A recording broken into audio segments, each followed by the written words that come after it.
नमस्कार, मुद्दा गर्म है देख रहे हैं आप। मैं हूं आपके साथ हितेश व्यास। बात आज छत्तीसगढ़ की होगी, जहां लॉ एंड ऑर्डर पर पिछले कुछ अरसे से लगातार गर्मा गर्मी का माहौल है।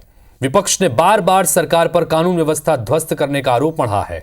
खासकर बलौदाबाजार अग्निकांड के बाद ये विपक्ष और ज्यादा हमलावर होता गया है और लगातार चूंकि इस वक्त सरकार भी सख्त होने की कोशिश कर रही है। आज एसपी कॉन्फ्रेंस में लॉ एंड ऑर्डर पर सरकार ने अपना रुख साफ कर दिया है। सीएम ने त्वरित एक्शन का आदेश दिया है, तो वहीं विपक्ष ने नया पैंतरा खेलते हुए कानून व्यवस्था को लेकर पदयात्रा निकालने का ऐलान कर दिया है।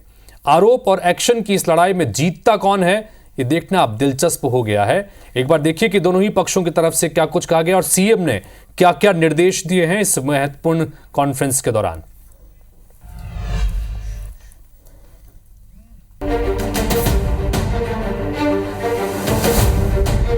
छत्तीसगढ़ में जब से भाजपा की सरकार बनी है, तब से ही बढ़ते अपराध और लॉ एंड ऑर्डर के मसले पर सियासत गर्म है।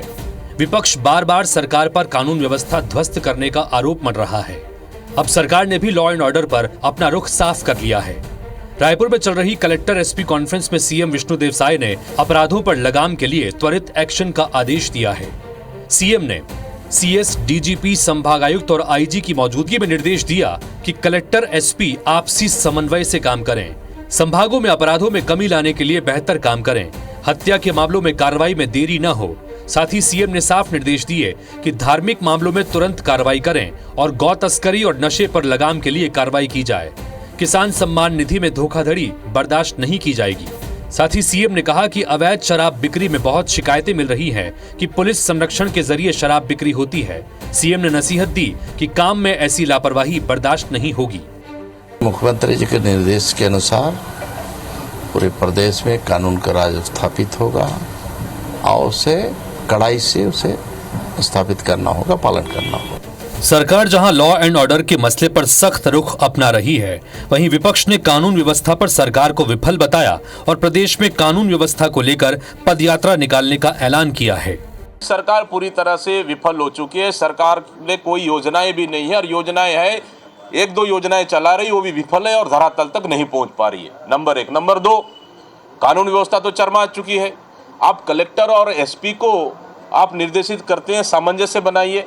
पहले तो आप लोग तो सामंजस्य हो जाइए। कांग्रेस पार्टी फिर जेक्स से बड़ा मूवमेंट करने जा रही है। प्रदेश में एक बड़ी पदयात्रा करने जा रही है और आने वाला समय में इसका स्थान और इसका डेट हम थोड़े से और डिस्कशन के बाद हम बहुत जल्द ही विधिवत इसका घोषणा करेंगे। तो विपक्ष जहां कानून व्यवस्था पर पदयात्रा के जरिए पॉलिटिकल माइलेज देना चाहता है, तो सीएम ने भी अपने ताबड़तोड़ निर्देशों से संदेश दिया है कि सरकार कानून व्यवस्था पर कोई कोताही बर्दाश्त नहीं करेगी और इस मुद्दे पर वो विपक्ष को लीड लेने का कोई मौका भी नहीं देना चाहती।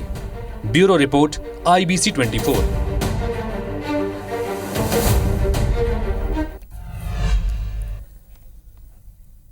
तो कानून व्यवस्था पर जहां विपक्ष लगातार वार पर वार कर रहा है, तो अब एक्शन मोड में सरकार भी नजर आ रही है।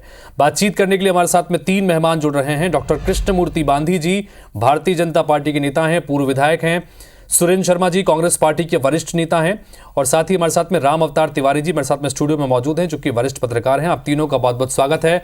सबसे पहले डॉक्टर कृष्णमूर्ति बांधी जी, क्योंकि लगातार देखा है कि जब से सरकार बनी है, विपक्ष खास तौर पर कानून व्यवस्था को लेकर, बढ़ते अपराध को लेकर लगातार सरकार को घेरता रहा है और अब कलेक्टर और एसपी के कॉन्फ्रेंस में सीएम ने भी ये मैसेज देने की कोशिश की है कि कानून व्यवस्था पर किसी तरह की कोताही सरकार बर्दाश्त नहीं करेगी।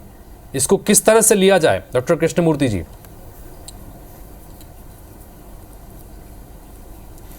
अभी हितेश जी, आप देख रहे हैं कि छत्तीसगढ़ की सरकार अभी साल भर उसको पूरे नहीं हो रहे हैं, लेकिन माननीय विष्णुदेव जी से की सरकार जो है जनता से जो वादा किया था और उसमें करते चली जा रही है और बेहतर व्यवस्था बनाने के दृष्टि से सरकार छत्तीसगढ़ में एक बेहतर कानूनी व्यवस्था बनाने की दृष्टि से बेहतर व्यवस्था के लिए नए अलग अलग निर्णय ले रहे हैं, नए नए निर्देश कानून की तैयारी कर रहे हैं। लेकिन अगर इस 8 महीने की तुलना में कांग्रेस अपने गिरेबान में झांक करके देखे कि उनके कार्यकाल का जो 9-10 महीने का जो कार्यकाल था, नेशनल क्राइम ब्यूरो रिपोर्ट से भी देख ले किस तरीके से अनुसूचित जाति जनजाति और किस तरीके से चाकूबाजी का उदाहरण बनता था छत्तीसगढ़ में। वह आप देख लीजिए, आंकड़ों में देख लीजिए, ये स्पष्ट हो जाएगा कि कांग्रेस अपने गिराबान में झांक करके देख ले वो अभी, जबकि हम अभी इस पीरियड में चुनावी दौर से गुजर रहे हैं, हम बेहतर व्यवस्था बनाने का काम कर रहे हैं, लेकिन कांग्रेस के पास कोई मुद्दा विहीन है, इसलिए इन मुद्दों को लेकर के एक राजनीतिक तौर पर अशांत पैदा करने के लिए यह बातें कांग्रेस के द्वारा कही जा रही है। सुरेंद्र शर्मा जी क्या कहेंगे इस पर? डॉक्टर कृष्णमूर्ति बांदी जी कह रहे हैं कि कांग्रेस मुद्दा विहीन है, इसलिए लगातार इस तरह के आरोप लगाए जा रहे हैं, और अगर कंपैरिजन करेंगे पिछले 5 साल जो कांग्रेस सरकार के थे उसके मुकाबले में अपराध में कमी आई है, उनका यह कहना है। लगातार सरकार इस मोर्चे पर काम कर रही है। सुरेंद्र जी क्या कहेंगे इस पर? हितेश जी, दरअसल में हमारे मित्र हैं बांधी जी, शायद भारतीय जनता पार्टी के लिए लॉ एंड ऑर्डर मुद्दा नहीं, बलौदाबाजार का कलेक्टर ऑफिस चल जाना, एसपी ऑफिस चल जाना, कल 4 लोगों की हत्या हो जाना, परसों बलरामपुर में 5 करोड़ की लूट हो जाना, रायपुर में गोली चल जाना, गुंडे बदमाशों के द्वारा सरेआम हथियार लेकर के प्रदर्शन करना, ये शायद भारतीय जनता पार्टी के लिए मुद्दा नहीं है। मगर जिस तरह से कल के कॉन्फ्रेंस में और आज के कॉन्फ्रेंस में माननीय मुख्यमंत्री जी ने स्वयं स्वीकार कर लिया है कि ये मुद्दे हैं और इस मुद्दे से सरकार चिंतित है, और मैं तो ये कहता हूं कि कांग्रेस का रोना रोना बंद कर दिए। 5 साल हमारी सरकार चली जैसे भी चली, आज जनादेश आपके पास है, सरकार की जिम्मेदारी आपकी है, लोगों की सुरक्षा मुहैया कराने की जिम्मेदारी आपकी है, और सारी योजनाओं को, चाहे सड़क का मामला हो, बिजली का मामला हो, अस्पताल में जो अव्यवस्था फैली उसका मामला हो। अब ये अगर सोचते हैं कि जो इंस्पेक्टर के परीक्षा दिए हुए लोग आंदोलन कर रहे हैं, ये मुद्दा नहीं है, दैनिक वेतन भोगी लोगों का आंदोलन कोई मुद्दा नहीं है, शिक्षक शराब पी करके स्कूल आ रहे हैं, ये मुद्दा नहीं है, लड़कियां स्कूल में बियर पी रही हैं, मुद्दा नहीं है, तो मुद्दा किसको कहते हैं? कृष्णमूर्ति जी जवाब दीजिएगा इसका। कानून व्यवस्था पर सरकार विफल है और सारी जो योजनाएं हैं धरातल पर सब फेल नजर आ रही हैं। हम अच्छी तरीके से जानते हैं हितेश भाई कि कांग्रेस के ज़माने में हमने जब विधानसभा के सत्र में कानून व्यवस्था को लेकर के बहस करते थे तो यह स्वीकार कर देते हैं। माननीय मुख्यमंत्री भूपेश बघेल जी के विधानसभा क्षेत्र में हत्याएं होती है, बाप बेटे को, माँ बाप को मार दिया, आज तक उसको पता नहीं चल पाता है। हमने वो दौर भी देखे हैं किस तरीके से अनुसूचित जाति के, किस तरीके से जेलों में हत्याएं होती थी, कैदियों के बाद हत्याएं होती थी, और किस तरीके से तालिबानी स्टाइल में हत्याओं का दौर शुरू हो गया था, लोग हत्या करते थे और वीडियो बना करके देते थे। ऐसा विभत्स दृश्य छत्तीसगढ़ ने कांग्रेस के कार्यकाल में देखा है। आज तो मुख्यमंत्री जी कानून व्यवस्था को और मजबूत बनाने के लिए तरह तरह सजगता के साथ निर्देश दे रहे हैं कि बेहतर से बेहतर व्यवस्था होना चाहिए और कहीं कोई बातचीत होगी उसको करना चाहिए। और रही से माननीय सुरेंद्र शर्मा जी बहुत साल अलग अलग विभागों के अलग अलग मुद्दों की बात करते हैं, तो कभी विधानसभा क्षेत्र में या ऐसा एक मुद्दों पर बहस कर लीजिए कि हम किस तरीके से भारतीय जनता पार्टी का माननीय विष्णुदेव साय जी की सरकार जो है छत्तीसगढ़ में चल रही है, किस तरीके से लोक लुभावने सहजता सरलता के साथ चल रही है, इस पर बातचीत कर रहे हैं। कृष्णमूर्ति जी, दीपक बैच को आपने सुना होगा, दीपक बैच कह रहे हैं कि जनता और सरकार के बीच में अधिकारी पिस रहे हैं, क्योंकि अभी अधिकारियों से ही मुख्यमंत्री मुखातिब हैं। वो कह रहे हैं कि जनता और सरकार के बीच में अधिकारी पिस रहे हैं। क्या ऐसी स्थिति है?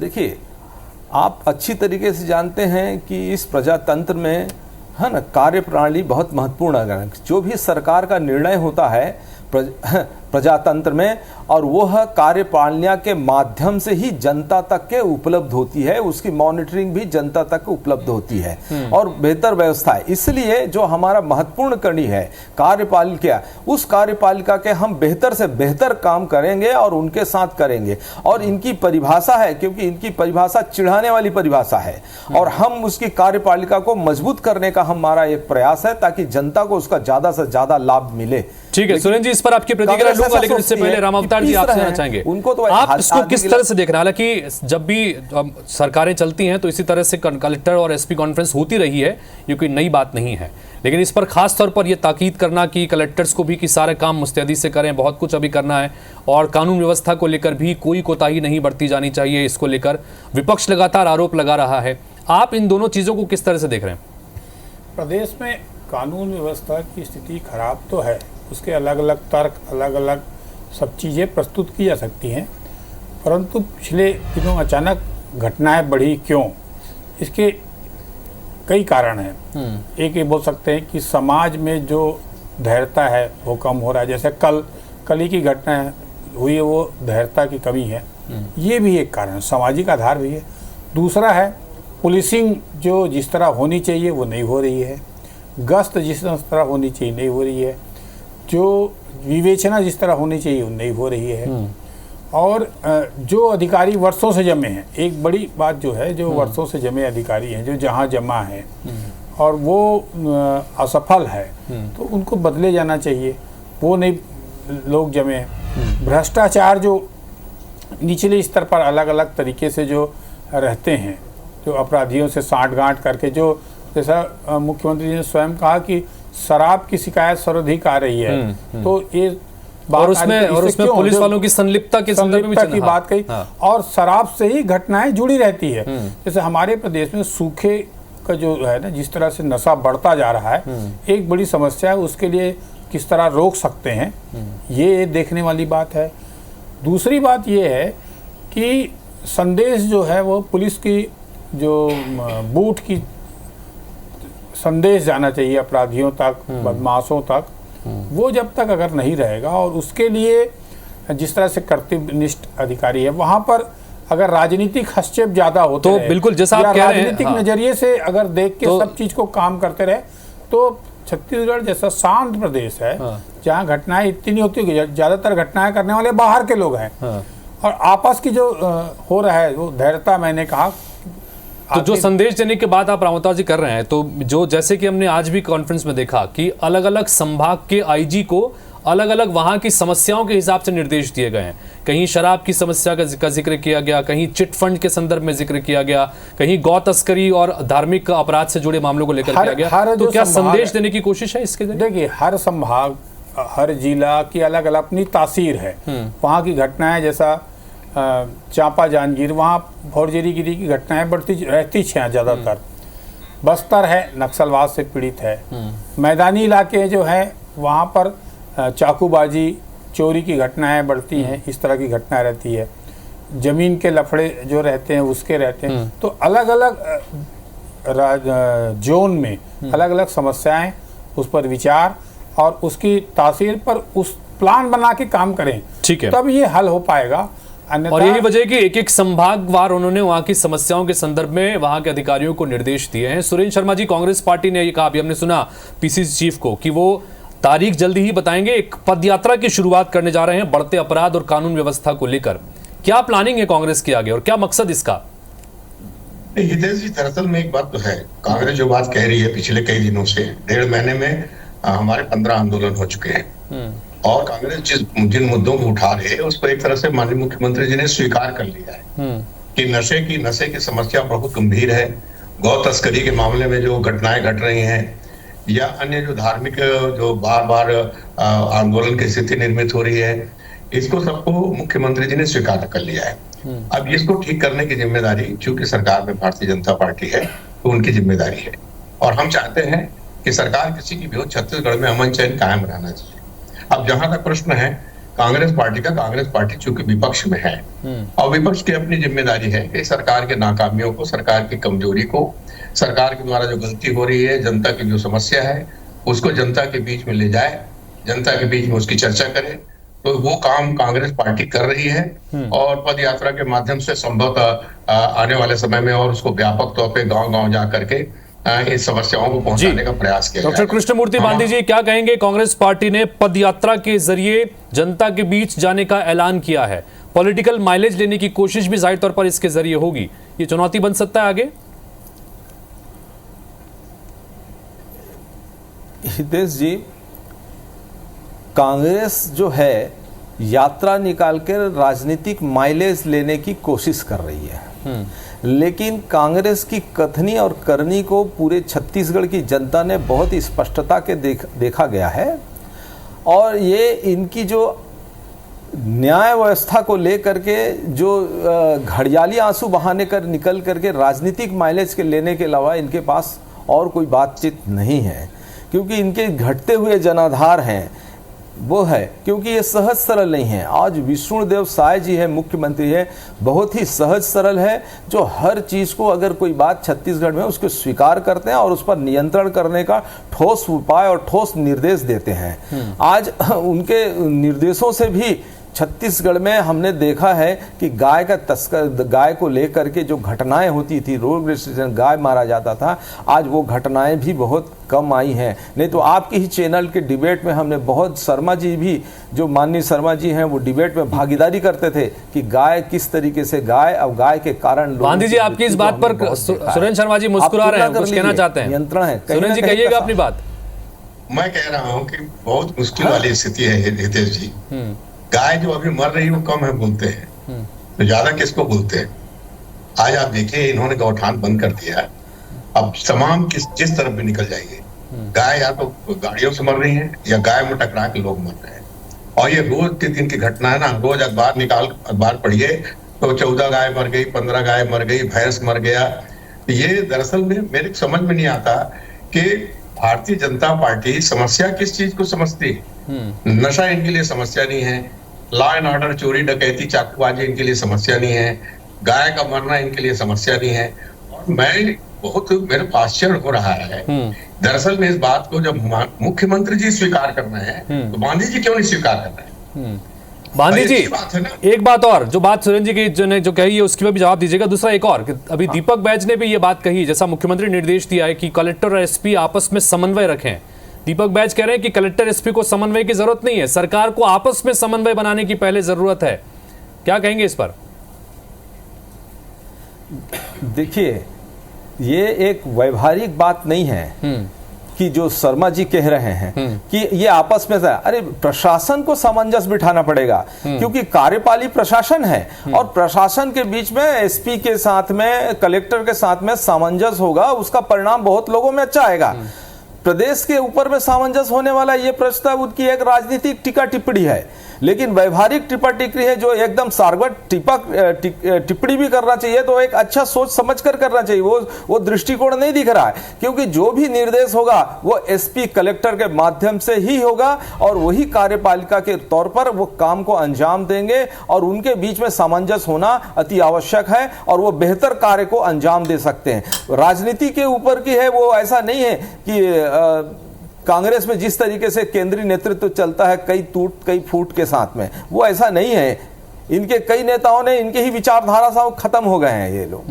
तो हितेश जी, मेरा ये कहना है कि जो सुरेंद्र शर्मा जी कह रहे हैं कि मुद्दे नहीं, मुद्दे हैं, उस पर सब पर काम कर रहे हैं। ठीक है सुरेंद्र जी जवाब दीजिएगा, क्योंकि आपने बहुत सारे चीजें विरासत में पहले भी छोड़ के रखा हुआ है। कांग्रेस के नेताओं में आपसी तालमेल नहीं है।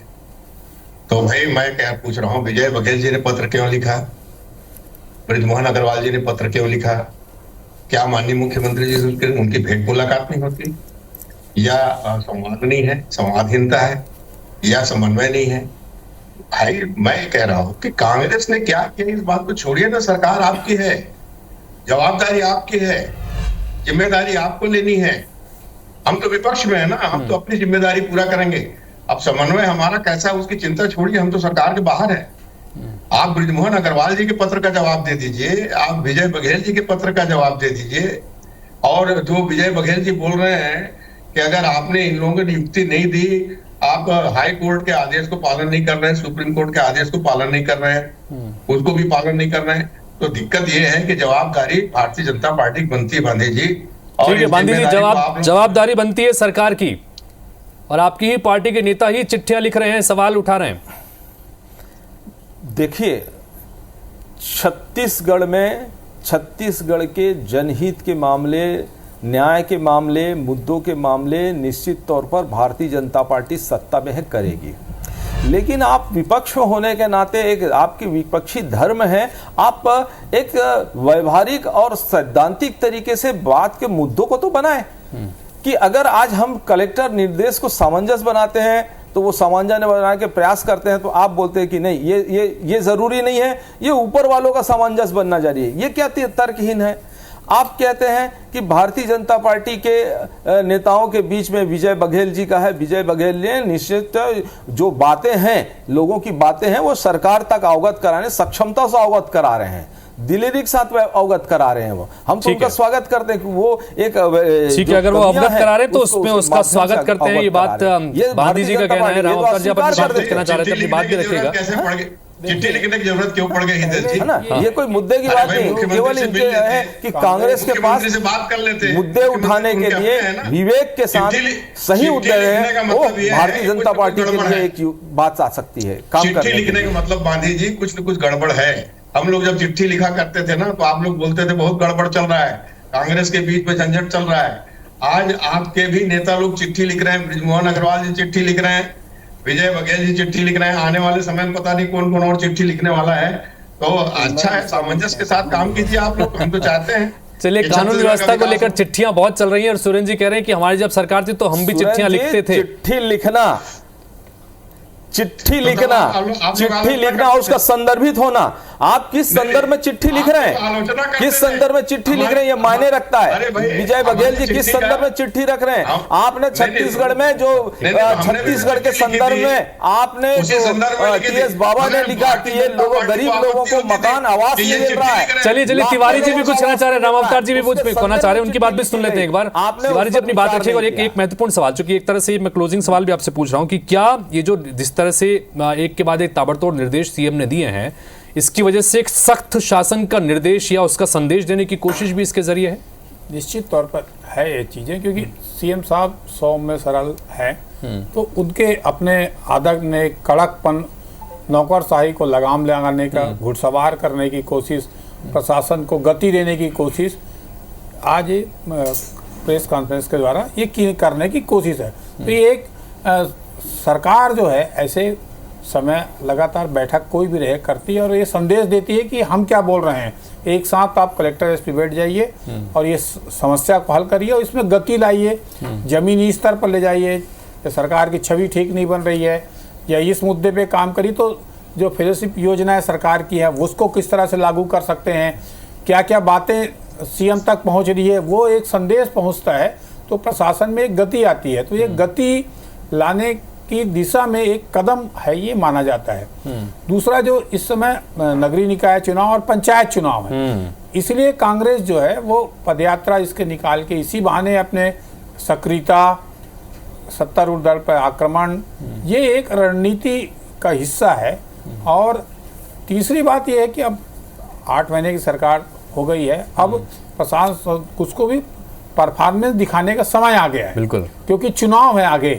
इस चुनाव में जो जनता के बीच जाना है, आपने मोदी की गारंटी कुछ लागू कर दी, कुछ बाकी है, आपके सांसद जो सवाल खड़ा कर रहे हैं उसका जवाब है, प्रशासन को किस नज़रिए से जनता देख रही है, पार्टी के कार्यकर्ता देख रहे हैं और आपका आगे का विजन क्या है। तो कुल मिलाकर ये सारी चीजें देखने वाली बात होंगी। एक तरफ आरोप प्रत्यारोप है, लगातार विपक्ष जब से सरकार बनी उसके बाद से कानून व्यवस्था को लेकर, अपराधों को लेकर सरकार को घेरने की कोशिश करता नजर आता। दूसरी तरफ हम एक्शन देख रहे हैं, एक के बाद एक मुख्यमंत्री ने निर्देश दिए हैं कलेक्टर एसपी कॉन्फ्रेंस में कि किसी भी तरह की कोताही नहीं बरती जाएगी। अब इस एक्शन और आरोपों की लड़ाई के बीच में कौन आगे निकलता है और ये जो निर्देश दिए गए हैं इसका जमीन पर कितना असर देखने को मिलता है, ये देखना होगा। आप तीनों का बहुत बहुत शुक्रिया चर्चा में शामिल होने के लिए। नमस्कार।